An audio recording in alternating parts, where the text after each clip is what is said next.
Hello guys, good morning! So update po tayo ngayon. Naglalakad-lakad po ako dito sa Happy Hacienda at nakita ko po yung client natin. Yung unit niya natapos na. So ito po yung client na na-meet natin dito sa I think November. So ngayon ay tapos na. So nag full down payment siya guys, in-house financing. Kung kayo may nagmamadali, so pwede po kayong mag in-house financing dahil isa lang po yung kausap nyo, yung developer lang.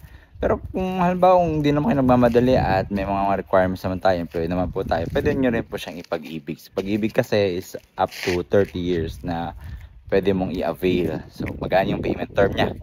Kung wala ka naman kayong balak na 30 years, like 7 years lang, mag-in-house ka na. So shoutout po sa ating client na si Ma'am M and T.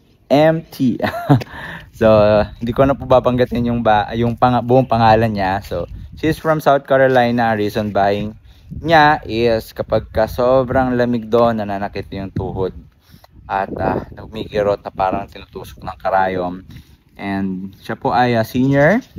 So this house I think fits on her. Okay, so i-tour ko po kayo, no? Baka po kayo ay merong mga parents din, nasa abroad kayo dyan. So pwede nyo pong itong i-regalo. Marami po akong mga client na ganyan dito na niregalo po ito. So aside from secure, safe po ng mga parents natin. So ayan, kagandahan po kasi dito, diretsuhin mo lang to, yun na yung papuntang gate. Tapos meron siyang amenities. So phase 4 po tayo, then meron po tayong 4 din na amenities.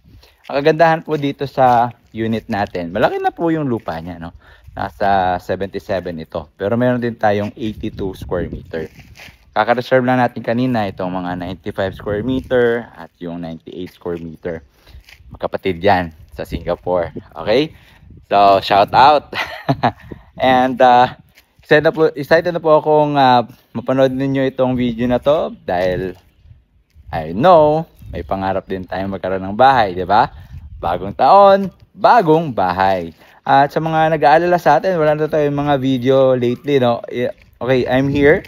Nabibusy lang ako dahil may mga agent na po tayong tinuturuan or share our knowledge na maganda sa real estate. But anyhow, panoorin nyo po yung video na to. At this house is, wait muna. This house is 1,600,000 to 1.8. Depende po kasi yan. So ito I think 1.6 to nakuha niya. Ngayon meron tayong mga 1.7 nandun sa mga 82 square meter. So depende po yan, no? Kung gusto niyo malaman yung